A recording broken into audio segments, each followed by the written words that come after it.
Hello students, today we will start our next topic contribution of industry to national economy. इसमें हम पढ़ेंगे कि हमारी इकोनॉमी में इंडस्ट्री का कितना कंट्रीब्यूशन है। पिछले 2 दशकों से जीडीपी जो है, GDP means gross domestic products में मैन्युफैक्चरिंग सेक्टर का शेयर जो है वो 17% पर ही स्टेबल है। मैन्युफैक्चरिंग सेक्टर जो है जीडीपी में 17% कंट्रीब्यूट करता है। प्रेजेंट टाइम में इंडिया की जो इकोनॉमी है वो 27% है, जिसमें से 17% मैन्युफैक्चरिंग इंडस्ट्रीज कंट्रीब्यूट कर रहे हैं। बाकी जो 10% है वो कौन कंट्रीब्यूट कर रहा है? माइनिंग, क्वेरिंग मीन्स पत्थरों की खान, इलेक्ट्रिसिटी एंड गैस जो है ये कंट्रीब्यूट कर रहे हैं। मैन्युफैक्चरिंग इंडस्ट्री से हमें बहुत अच्छा कंट्रीब्यूशन मिल रहा है, फिर भी ये काफी है, कम है। क्यों? क्योंकि ईस्ट एशियन कंट्रीज जो हैं वहाँ का जो अचीवमेंट जो है उनका वो बहुत ही अच्छा है, बहुत ही रिमार्केबल है। उन्होंने बहुत अच्छा अचीवमेंट हासिल किया हुआ है। मैन्युफैक्चरिंग सेक्टर जो है ईस्ट एशियन कंट्रीज की, उनका शेयर जो है वहाँ पे 25 से 35% का है। जो हमारा ट्रेंड है ग्रोथ का मैन्युफैक्चरिंग सेक्टर में पिछले दशक का वो 7% पर एनम है, और एक आंकड़ा दिया गया है जो desired means required growth rate है अगले दशक का वो 12% होना चाहिए। और 2003 से जो मैन्युफैक्चरिंग है वो ग्रोथ कर रही है 9 to 10% per annum per year. अगर गवर्नमेंट अच्छी पॉलिसीज बनाती है और इंडस्ट्रीज द्वारा अगर एफर्ट्स किए जाएं, जैसे प्रोडक्टिविटी बढ़ाई जाए, तो इकोनॉमिस्ट मीन्स अर्थशास्त्रीय, वो प्रिडिक्ट करते हैं। प्रिडिक्ट मीन्स वो अज्यूम करते हैं, भविष्यवाणी करते हैं कि मैन्युफैक्चरिंग एक नया टारगेट को जो है उसे अचीव करेगी और काफी अच्छा रिजल्ट हमें देखने को मिल सकता है। मैन्युफैक्चरिंग सेक्टर में इन सब चीजों को नोटिस में रखने के लिए एक काउंसिल बनाया गया है, जिसे एनएमसीसी का नाम दिया गया है। एनएमसीसी की फुल फॉर्म है नेशनल मैन्युफैक्चरिंग कॉम्पिटिटिवनेस काउंसिल। इस काउंसिल का यही ऑब्जेक्टिव था कि प्रोडक्टिविटी को, जो मैन्युफैक्चरिंग सेक्टर में जो प्रोडक्टिविटी है उसे कैसे इम्प्रूव जो है किया जा सके। उसके बाद यहाँ पे एक नेक्स्ट टॉपिक है इंडस्ट्रियल लोकेशन।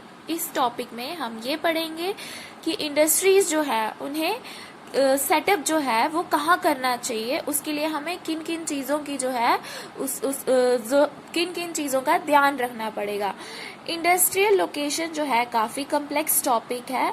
अब ऐसा नहीं है कि जहाँ हमारा मन किया हमने वहाँ इंडस्ट्री सेटअप कर दी। इंडस्ट्री को कहीं पे भी सेटअप करने से पहले हमें काफी सारी चीजों का ध्यान रखना पड़ता है, क्योंकि इंडस्ट्री जो सेटअप होती है वो काफी सारी चीजों पे डिपेंड होती है। जैसे रॉ मटेरियल जो है, फॉर एग्जाम्पल जैसे अगर हमें शुगर की इंडस्ट्री लगानी हो, जहाँ पे हमें शुगर केन मिलेगा, रॉ मटेरियल जो है वो शुगर केन होगा, क्योंकि शुगर केन से ही हम शुगर बना सकेंगे। जिस एरिया में हमें शुगर केन जो है उसकी अच्छी सप्लाई मिलेगी, तो वहीं पे हम इंडस्ट्रीज को सेटअप कर सकते हैं। उसके बाद लेबर, मतलब जहाँ हम इंडस्ट्री सेटअप कर रहे हैं या करना चाहते हैं, क्या वहाँ पे हमें लेबर जो है वो हमें मिलेगी या नहीं मिलेगी, या उस लेबर को हमें कितना अमाउंट देके जो है उनसे काम करवाना है, कितनी सस्ती वो लेबर होगी। कैपिटल, पैसा, कि जहाँ हम इंडस्ट्री सेटअप करना चाहते हैं जितना पैसा वहाँ लग रहा है, क्या हमारे पास उतना पैसा है। उसके बाद पावर मीन्स जो भी उस इंडस्ट्री में सेटअप करने के लिए हमें जो भी चीज़ों की ज़रूरत होगी, फॉर एग्जांपल हम इलेक्ट्रिसिटी ले लेते हैं, क्या हम वो एफर्ट कर सकते हैं, क्या हमें वो वहाँ मिलेगी उस जगह पे। और सबसे बड़ी बात मार्केट की, अगर हम इंडस्ट्री लगाते हैं, रॉ मटेरियल को गुड्स में कन्वर्ट करते हैं, तो उसके बाद हमें उसे मार्केट में बेचना भी है, क्योंकि अगर वहाँ मार्केट ही नहीं होगा तो हमें वहाँ इंडस्ट्रीज लगाने का कोई फ़ायदा ही नहीं है। जब हमें मार्केट में हम अपने जो गुड्स हैं वो बेच ही नहीं पाएंगे तो इंडस्ट्रीज लगाने का वहाँ कोई फ़ायदा हो ही नहीं सकता। तो इन सब चीज़ों को ध्यान में रखकर ही फैक्ट्री सेटअप की जाती हैं। ये बहुत ही रेयरली पॉसिबल होता है कि ये सब चीज़ें जो है वो हमें एक ही जगह पर मिले।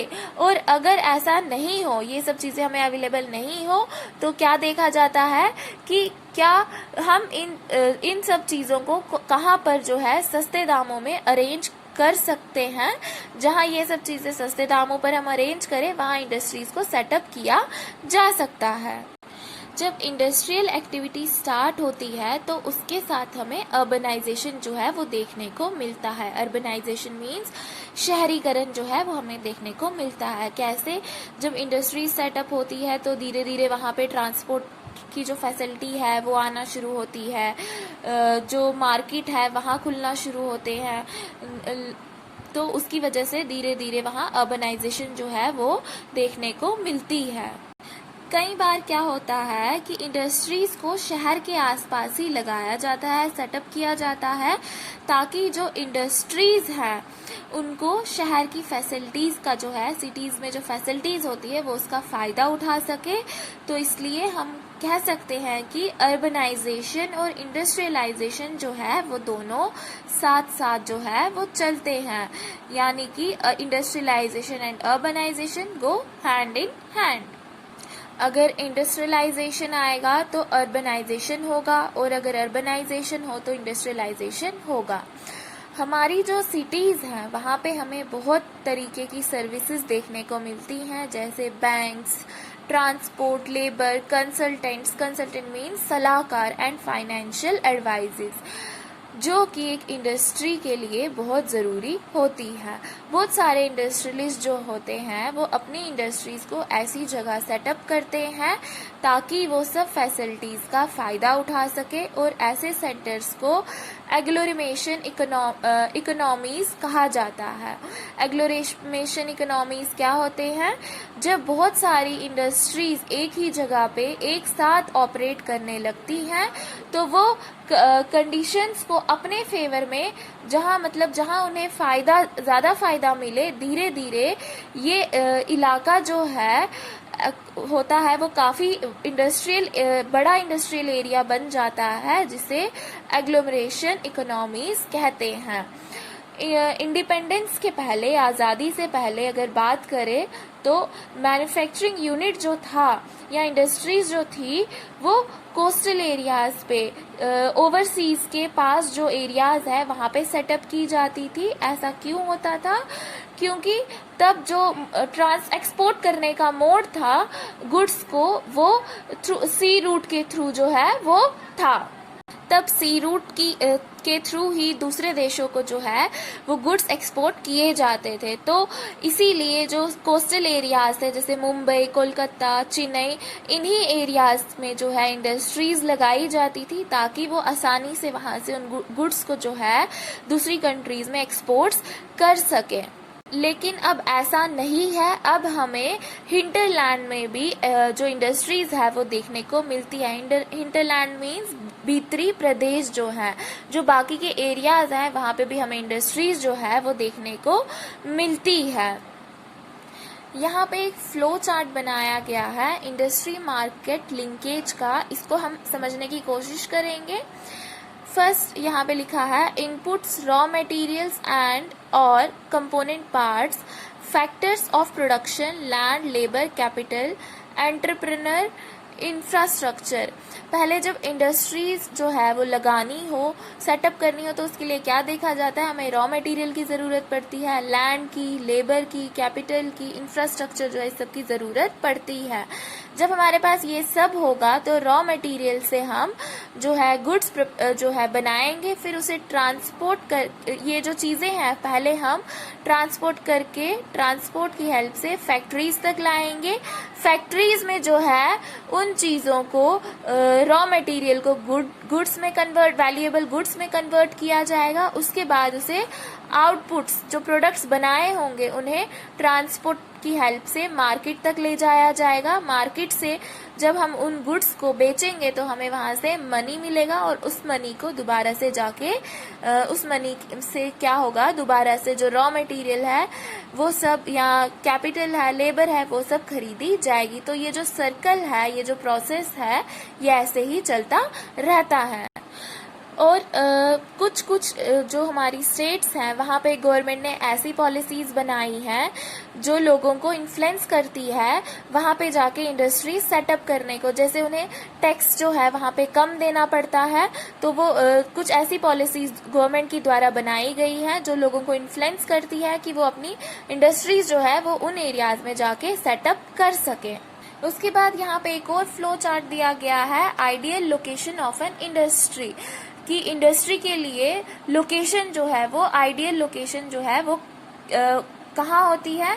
यहाँ पे फर्स्ट बात की है cost of obtaining raw materials at site. Cost of all raw materials मतलब पहले ये देखा जाता है कि वहाँ रॉ मटेरियल जो है वो हमें मिलेगा या नहीं मिलेगा। Next, cost of production at site, कि जो जहाँ पे हम इंडस्ट्री लगाएंगे वहाँ पे जो प्रोडक्शन है वहाँ पे मतलब लेबर का देखा जाएगा कि लेबर की वेजेस जो है वो हमें कितनी देनी पड़ेगी। Installation of plant and machinery, जो हमें वहाँ मशीन्स की ज़रूरत है या जो हमें इंफ्रास्ट्रक्चर वहाँ खड़ा करना है उसके लिए हमें कितना अमाउंट जो है वो पे करना पड़ेगा।